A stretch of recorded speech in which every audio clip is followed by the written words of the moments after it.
ગાધી રાજાના પુત્ર, પછી મહર્ષિ બન્યા અને છેલ્લે બ્રહ્મર્ષિ પદ પ્રાપ્ત કર્યું એવા વિશ્વામિત્રજી પણ માનસમાં મનોરથ કરે છે.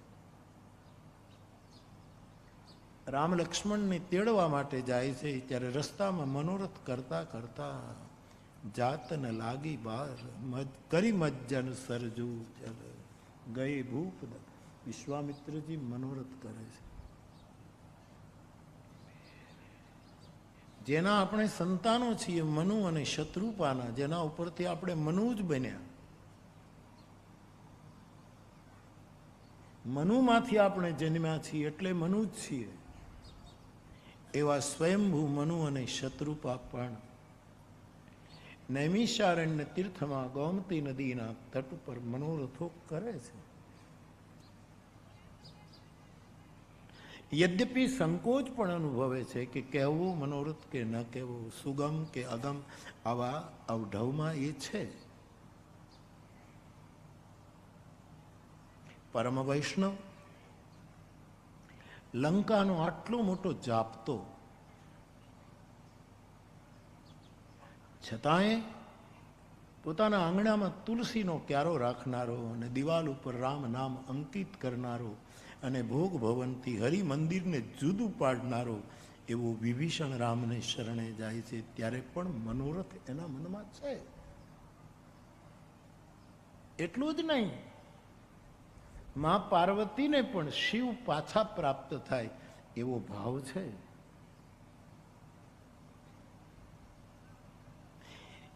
એનું દર્શન કરવા જેવું છે કે રામચરિતમાનસમાં કોની પાસે મનોરથો કર્યા છે. એટલે આપણે જીવ છે આ શ્રેષ્ઠ પાત્રો, એને કોઈ મનોરથ નથી. યાદ રાખ, આ લોક શિક્ષણ છે. મારા ને તમારા જીવ આપણા જેવા માટે એ લોકો મનોરથ કરીને મને ને તમને કહે છે કે મનોરથ કરો તો મંજુ મનોરથ મોરી, રૂડા મનોરથો કરો.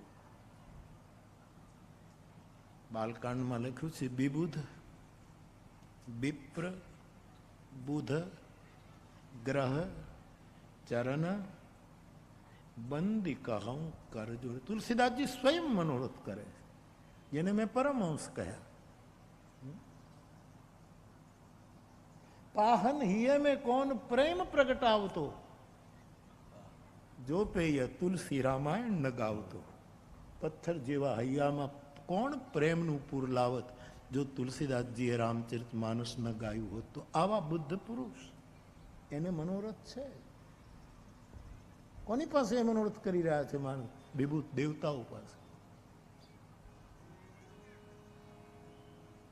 બીજા વિભૂત ભાઈ વિભૂત વિપ્ર બ્રાહ્મણ દેવતા, પૃથ્વીના સ્વર્ગના દેવતાઓ પાસે મનોરથ કરે છે. પૃથ્વીના દેવતાઓ પાસે મનોરથ. વિબુધ વિપ્ર અને બુધ ડાયા માણસો. બુધ એટલે વિદ્વાન માણસો, ડાયા માણસો, પૂછવા લાયક લોકો કે જેને પૂછી શકાય, આવા સજ્જન સાધુ ચરિત્ર, એની પાસે મનોરથ કરે. વિબુધ વિપ્ર બુધ ગ્રહ, ગ્રહ શશી ગુરુ બુધ મંગલ રવિ, ગ્રહના દેવતાઓ, એની પાસે તુલસી મનોરથ કરે છે. વિબુધ વિપ્ર બુધ ગ્રહ ચરણ બંદી કહું કરજોરી, હાથ જોડીને કહે છે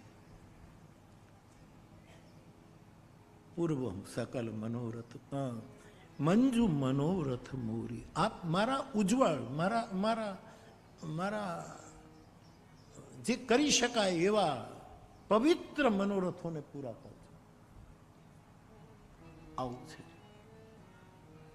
તો હું ને તમે મનોરથ કરીએ તો એમાં ખોટું નથી, પરંતુ મારું નિવેદન એ છે કે જે પામી ગયા છે, જે નર રૂપમાં સાક્ષાત હરિ છે, એને કોઈ મનોરથ નથી હોતો. એવું સાધુ આપણા મનોરથને જાણતો હોય છે. મારું નિવેદન યાદ રાખજો, આપણો બુદ્ધ પુરુષ આપણા મનનો જ્ઞાતા પણ છે અને નિર્માતા પણ છે. આપણા મનને કોણે ઘડ્યું? આપ હું ને તમે, મને મારા ગુરુ યાદ આવે, તમે જેના આશ્રિતો. આપણે આવા હતા, જેટલી માત્રામાં આપણામાં પ્રસન્નતા આવી હોય, આપણે પહેલા આવા નહોતા. કોને લીધે આ બધું? એ મનનો જ્ઞાતા પણ છે અને મનનો નિર્માતા પણ છે.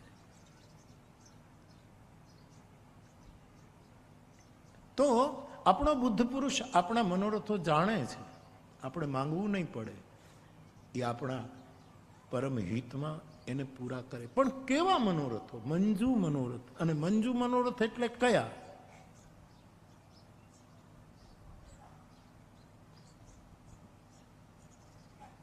રામચરિત માનસમાં રથ કેટલા છે?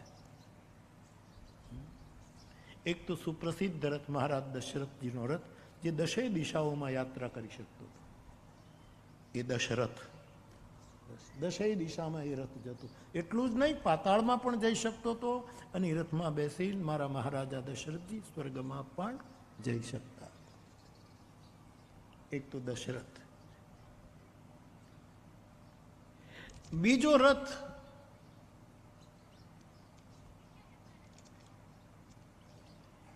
રાવણનો રથ, જેનો સારથી લઈને લંકાના મેદાનમાં લાવે છે, જેનું નામ અન્યાન્ય રામાયણમાં વિજય રથ બતાવ્યું છે. રાવણ હંમેશા વિજય રથ.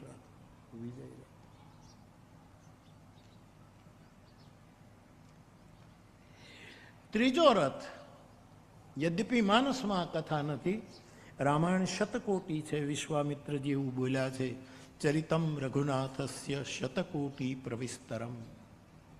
100 કરોડ રામાયણ. સીતાજી નો બીજી વખત વનમાં જવાનો સીતાને આદેશ, એ માનસમાં તો નથી, આપ જાણો છો. પણ એ વખતે લક્ષ્મણજી જે રથ લઈને જાય છે, એ લક્ષ્મણનો રથ. તમે ઘડીક તો ઉભા રહો મારા વીર, ઘોડલાની વાંપુ. અમારો કવિ દાદલ એમ લખી ગયો, કેવી મારે રાઘવ દિલડાની વાત. ઓહો, તમસાનો કિનારો. પૃથ્વીની દીકરી થોડીક ઢીલી થઈ ગઈ છે કે શું થઈ રહ્યું છે, મને ક્યાં લઈ જાય છે? અને લક્ષ્મણ સારથીને નથી લઈ ગયા, એ સીતાના રથને પોતે સારથ્ય કરે છે. આજ લક્ષ્મણે સારથી પદ સ્વીકાર. અને કવિ દાદલ સીતાના મનોભાવ વ્યક્ત કરે આપણી લોકબોલીમાં કે લક્ષ્મણ ભૈયા, હું સમજી ગઈ કે તમે રથમાં બેસાડીને મને ક્યાં લઈ જાઓ છો, પણ મને ચિંતા એક જ છે કે મારા તો રખોપા કરશે રામ, પણ રામના કોણ કરશે? હું તો જ્યાં જઈશ ત્યાં મારો રામ રક્ષા કરશે મારી. શિરો મેં રાઘવ પાતું, ચારે બાજુથી મારો રામ રક્ષા કરે. શિરો મેં રાઘવ પાતું, બાલમ દશરથાત્મજ કૌશલ્યો દશો પાતું, વિશ્વામિત્ર પ્રિય શ્રુતિ. મને ચારે પાતું રામ અખિલમ વપુ, મને ચારે બાજુથી રામના રખવાળા હશે, પણ રામનું રખવાળું કોણ કરશે? આ ભારતની નારી, આ જગદંબા, આ માતૃ. એવું જ રમેશ પારેખ લખે.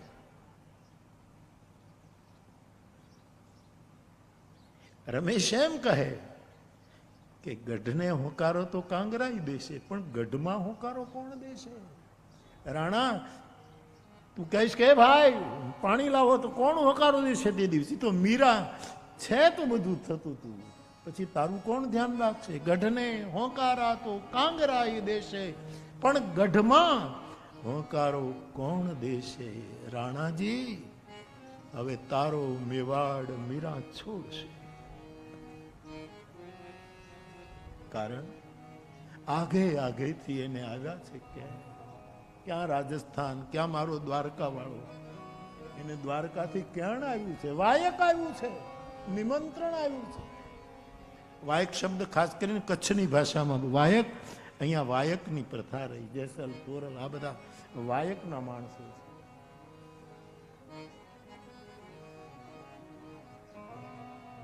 આગે આગેથી એને આવ્યા છે કહેણ. કે મીરા આવો, તો મીરા શું કરશે? હવે વાલમ શું નેણ મીરા જોડ છે, એ ચાર નજર ભેગી થશે. હવે તારો મેવાડ મીરા જોડશે. પાદરથી રસ્તાઓ પાછા વળશે, લઈ લેણ દેણ મીરાની શું. રમેશ પારેખની બહુ જ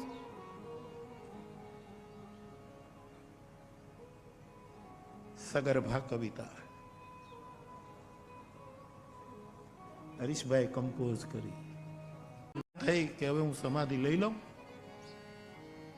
પણ તે દિવસે તોરલને પણ ચિંતા થઈ કે સમય તો સમાધિનો છે, પણ જો હું અત્યારે સમાધિ લઈ લઈશ તો જેસલનું શું? આ બધાને માતૃશક્તિઓએ હાજા નરવ્યા રાખ્યા. એ તેનો સમય થઈ ગયો તો સાહેબ. મૂળ ચરિત્ર તમે લો,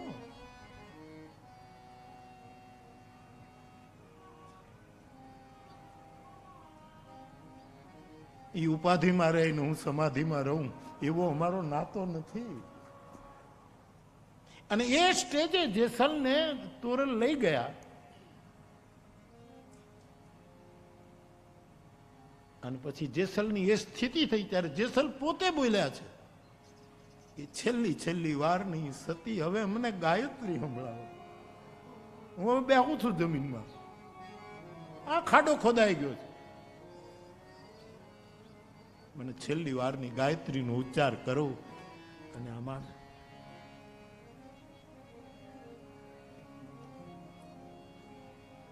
નળરાજાને શંકા પડે. દમયંતી ઉપર હાથમાં અમૃત હતું, પિયુષ પાણી હતો, માછલું પકડે પણ જીવતું થઈને જતું રહી. દમયંતી નળાખ્યામ.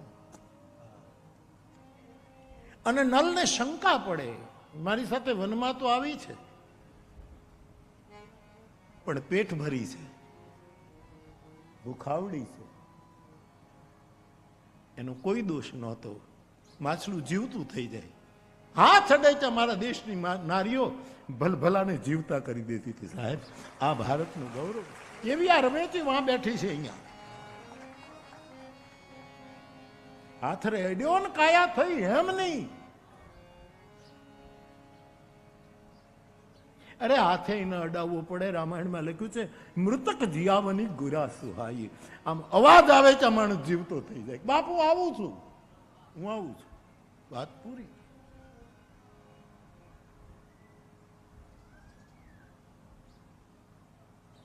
એવી ક્ષણ આવી ત્યારે દમયંતીને સલાહ આપવામાં આવી કે નહીં હવે આગળ ચાલે.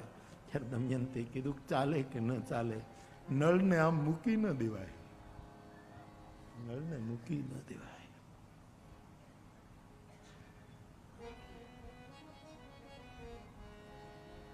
ચૈતન્ય મહાપ્રભુની જન્મ જયંતિ છે આજે. નિતાય ગૌર, નિતાય ગૌર, નિતાય ગૌર.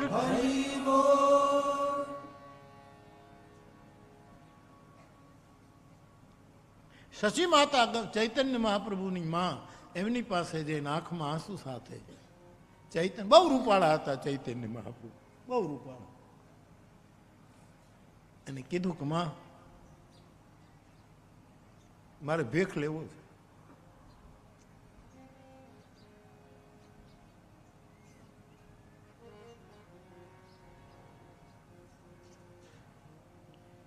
વિષ્ણુપ્રિયા એમની ધર્મપત્ની,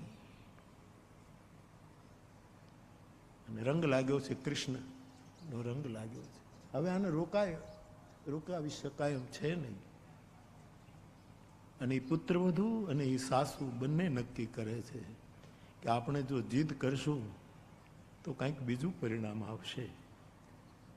આની ચિંતા કરવી જોઈએ, આનું હવે ધ્યાન રાખવું જોઈએ. અને કેવા કઠોર મને સાસુ વહુ બંને એને સંન્યાસી થવાની હા પાડીએ છે. આ માતૃશક્તિ. તો બાપ ઘડીક તો ઉભા રહ્યો મારા વીર, ઘોડલાની ઊભું ચાલુ રહે. કેવી મારે રાઘવ દિલડાની વાત. જાનકીજી તમસાને કિનારે લક્ષ્મણ રથ લઈને એને મૂકવા જાય છે વાલ્મીકીના આશ્રમમાં. ત્યારે કવિ દાદલ એની મનોવ્યથા રજૂ કરે છે. મારા રખોપા કરશે રામ, રામના કોણ કરશે? આ એને ચિંતા છે.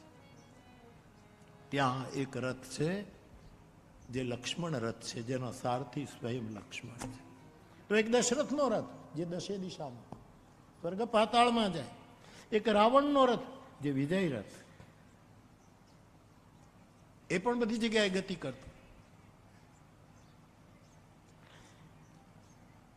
જેના પ્રધાન સુમંત છે એ જ રથ ભગવાન રામને ગંગાના કિનારા સુધી મૂકવા ગયો, એ પણ એક રથ.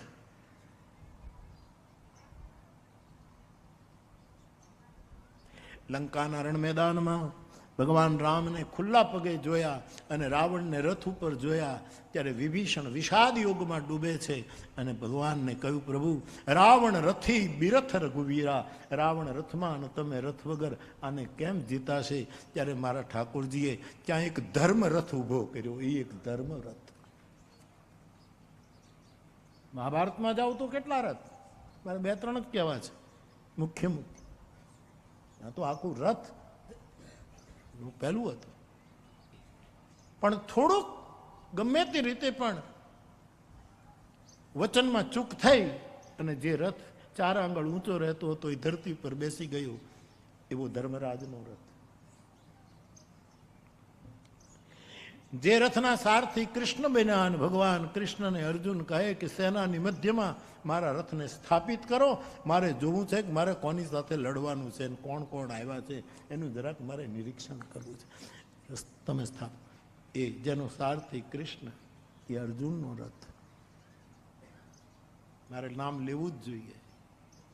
ઘણા રથ છે. ભીષ્મદાદાનો રથ યસ, પરંતુ ખાસ સંકેત કરું કર્ણનો રથ. જ્યારે એનું ચક્ર તૂટ્યું અને પછી કૃષ્ણ અને કર્ણના સંવાદો સાંભળવા જેવા છે. આ ગ્રંથો સર્વકાલિક ગ્રંથો છે. આની આઉટ ઓફ ડેટ નથી હોતી કોઈ દિવસ.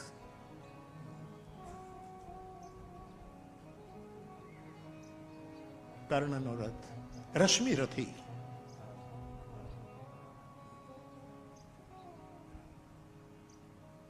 મહાકવિ દિનકરજીની રચના તમે લો.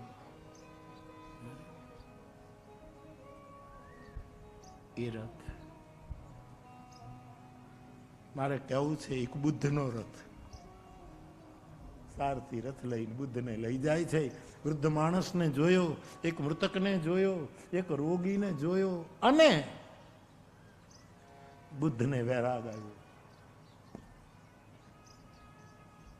એ રથ. કેટલા રથ? પણ આમાંથી એકેય રથ આપણી પાસે નથી. આપણી પાસે એક જ રથ છે અને એનું નામ છે મનોરથ. આપણા મનનો રથ. આ મનના રથના ઘોડા કયા, એની લગામ કઈ, એનો સારથી કોણ, એના પૈડા કોણ અને એની ધજા કઈ? રામાયણ ગુઠાર્થથી ભરેલો ગ્રંથ છે. ગ્રંથનું અધ્યયન સન્મુખ રહીને પણ થાય, ગુરુમુખથી પણ થાય, ગોમુખથી પણ થાય અને વેદમુખથી પણ થાય. ગ્રંથનું આત્મસાત કરવાના આટલા પગથિયા છે. એમાં સૌથી શ્રેષ્ઠ પગથિયું છે ગુરુમુખ. ગુરુ બોલે સાંભળવાનું, શબ્દ બોલે ને સુરતા સાંભળે. ગુરુનો શબ્દ. અને ભરતદાન બાપુ, જેને શબ્દ પકડાઈ ગયો ને એને પછી શબ્દકોશની જરૂર નથી. પછી ફાંફા મારવાનું. આખી જિંદગી અમાને 52 પર્યા કરવાનું, જોડી જોડી જોડીને. મળ્યું કઈ નહીં. જેને શબ્દ મળ્યો એને પછી શબ્દકોશ, એના માટે જેને શબ્દ મળી ગયો એના માટે. બાકી શબ્દકોશનો મહિમા છે. પણ જેને કબીરની જેમ શબ્દ જડી ગયો, નાનકની જેમ શબ્દ ગવાયો, શબ્દ જડે અને શબ્દકોશની જરૂર નહીં. અને ખાલી શબ્દકોશમાં આખી જિંદગી ફર્યા કરે અને શબ્દ જડતો નથી.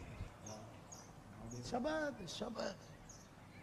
ગહેરી નદિયા નાવ પુરાની, પંખીને શું પડી એક પલકમાં પાર ઉતરે, ન જોવે નાવડી, શબ્દમાં જીનકું ખબરા પડી. જીસકો શબ્દ જેને પકડ્યો. આ કથા શું છે? શબ્દ પકડો. કથા શબ્દ દીક્ષા છે. કોઈ એકાદું વેણ હું ને તમે પકડી લઈએ. લાંબુ બહુ જરૂરી નથી. આ તો શું છે, પારેવાને તમે કોઈ દિવસ એક બાજરા ઘઉંનો દાણો, અરે જુવારનો દાણો નાખ્યો છે કે એક પારેવું છે તો એક જ દાણો નાખ્યો, 5 પારેવા તો 5 નહીં, મુઠ્ઠી ભરી ભરીને નાખ. વ્યાસ લોકો મુઠ્ઠી ભરી ભરીને શબ્દો આપે છે, એમાંથી તમારે ચણી લેવાનું શબ્દ. પારેવા બનો, પારેવા બનો. જેને પારાવત કહે છે રામાયણ. પારાવત, પારાવત કબૂતર. તુલસી, સૂર, આ બધા મહાપુરુષો, સુખદેવજી બે મુઠ્ઠીઓ ભરી ભરીને મને તમને ચણ નાખી છે. ભગત બાપુની પાસે વિચાર આવે તો એ કદાચ આવી પંક્તિ લખી નાખે કાગ બાપુ કે ચણનારા કોઈ ન મળ્યા. ચડનારા કોઈ ન મળ્યા એ તો લખ્યું, પણ અમે મુઠ્ઠીઓ ભરી ભરીને દાણા નાખ્યા પણ ચણનારા કોઈ ન મળ્યા. પણ બાપુનો એ કાળ હતો. આજ આટલા વર્ષો પછી, મારા આ 79મું વર્ષ ચાલે છે, ત્યારે આટલા અનુભવ પછી કહીશું કે મારી વ્યાસપીઠને ચણનારા પણ મળી ગયા છે સાહેબ. લોકો ચણે છે સાહેબ.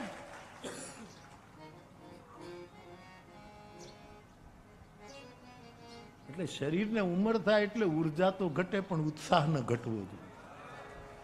આમ નમ 8 પોર આનંદ 2 કાંઠામાં સાહેબ, 2 કાંઠા. ઘણા મને પૂછે છે નિવૃત્તિ ક્યારે લેવાની? તારા બાપાને લેવડાવી પહેલા. તારા બાપાને કઈ નિવૃત્તિ લે?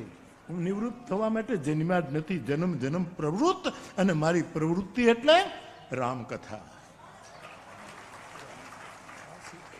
આ મારો રથ છે.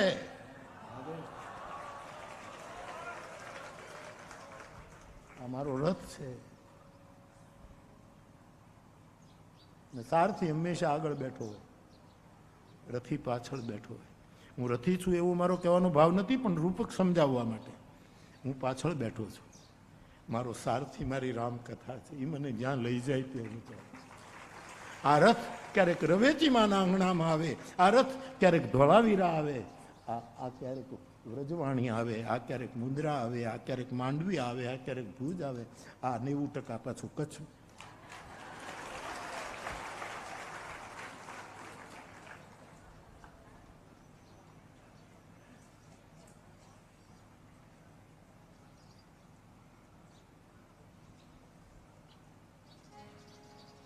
તારે કરવી છે મનોરથ કે માનસનો? તારો છોકરો કહે છે કે કથા અમને આપજો. કોઈ નો પહોંચે એને એનું પેટ પહોંચે.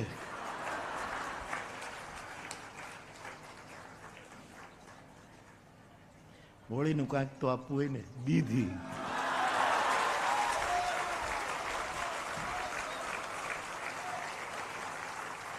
આ છોકરાઓને કથા એટલા માટે આપે કરું. એક વસ્તુ યાદ રાખજો, મારા આટલા અનુભવ પછી બોલું. સ્મરણ, સેવા અને સારું આયોજન કોઈ દિવસ ચતુરાઈથી ન કરવું. નહીતર એમાં ખાડા પડશે, નહીતર એમાં વિઘ્નો આવીને ઉભા રહેશે. કોઈ પણ સુંદર આયોજન, અને એમાં ભગવત કથાનું આયોજન એટલે ઇન્દ્રને ઈર્ષા થાય. ઇન્દ્રને અહીંયા આવવું છે પણ મોઢું દેખાડી શકતો નથી. ઇન્દ્રને ઈર્ષા થાય. ભગત બાપુએ લખ્યું છે દશરથનો દરબાર જેની ઇન્દ્ર પણ આશા કરે, પણ ભાઈ વીણ ભેકાર આજ કડબો ભરતને કાગડા.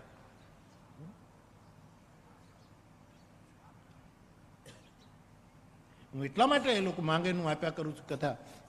કોઈ પણ આયોજન ચતુરાઈ મુક્ત હોવું જોઈએ, હોશિયારી નહીં.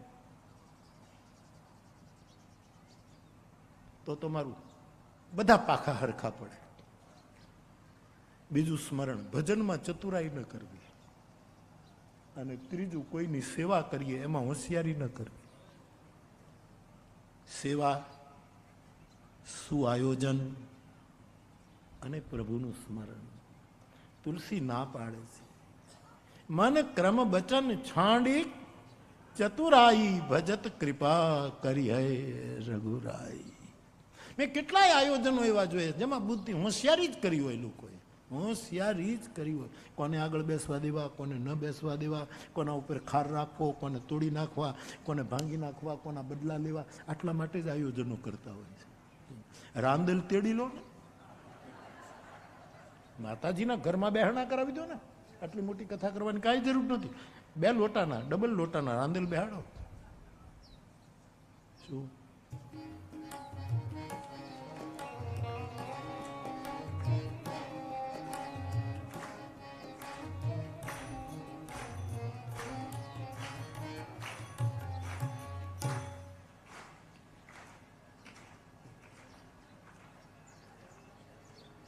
એકડે છંદે, બીજે છંદે, ત્રીજે છંદે ગોરા. એકડે છંદે, બીજે છંદે, ત્રીજા છંદે ગોરા.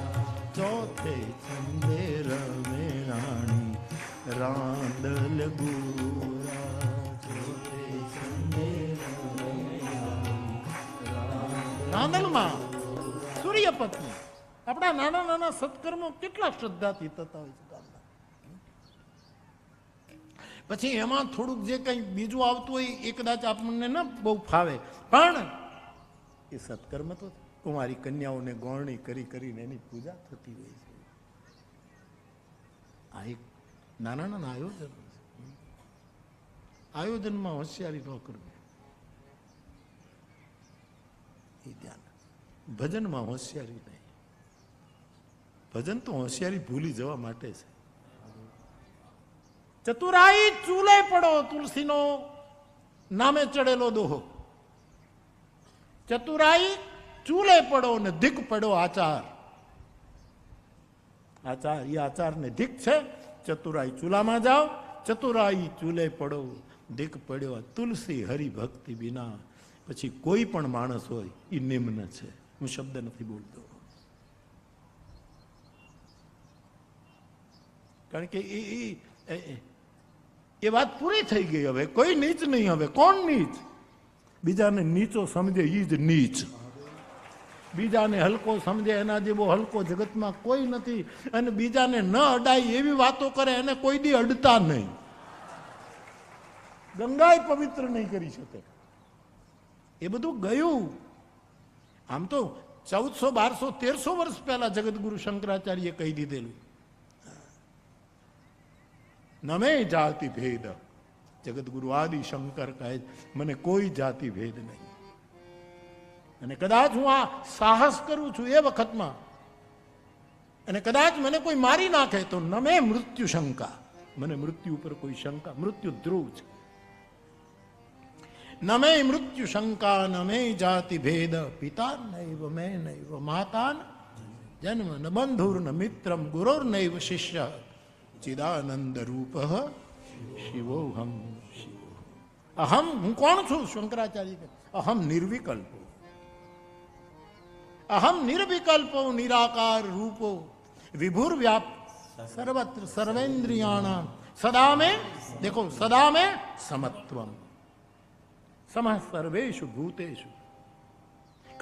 મને ઘણા એમ પૂછે છે કે આ વ્યાસપીઠો સામાજિક કામ કરે, આના જેવું સામાજિક કામ કોણ કરે? આ વર્ષોથી બાવો ફાટે છે. કોઈ ભેદ ન હોવો જોઈએ. સમ સર્વેષુ ભૂતેષુ મદ ભક્તિમ સદા મેં સમત્વમ. જગતગુરુ કહે મારા માટે સદા સમત્વ છે. સમત્વને યોગ કયો છે. સદા મેં સમત્વમ ન મુક્તિર ન બંધ ચિદાનંદ રૂપ શિવોહમ. શિવો તો ચતુરાઈ ચૂલે પડો, ધીક પડો આચાર, તુલસી હરિભક્તિ વિના. બધું બેકાર. તમને દોહાકો આવડતો હોય તો ચોથું પદ તમારા મનમાં સમજી જજો, બાકી હું બોલતો નથી. કારણ કે અહીંયા બધા જ ઈશ્વરના સંતાનો છે સાહેબ. ઈશ્વરના મારે આપને કહેવું છે તે આ રથ છે, મારો સારથી રામચરિતમાનસ છે. એ મને જ્યાં લઈ જાય એટલે આવતે વર્ષે 90% આ મારો રથ 90%.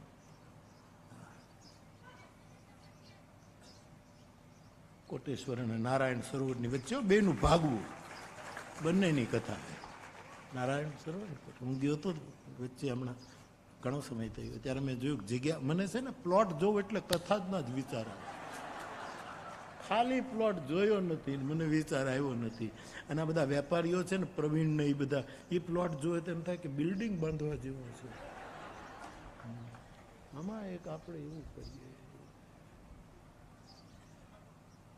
મને મેદાન જોવું ત્યાં એવું જ થાય. એક વખત હું ભાવનગર ઉતર્યો પ્લેનમાં, મુંબઈથી આવતો હતો અને ભાવનગર ઉતર્યો તો ભાવનગર અમારા એરપોર્ટની આજુબાજુ કેટલી મોટી જમીન, તો એમાં બહુ મોટો પંડાલ હતો, બહુ મોટો. મને એમ થયું કે આપણે બહાર હતા અને આ કોણ આવી ગયું. આવી એક માનસિકતા થઈ જાય ને કે આપણા આવા પણ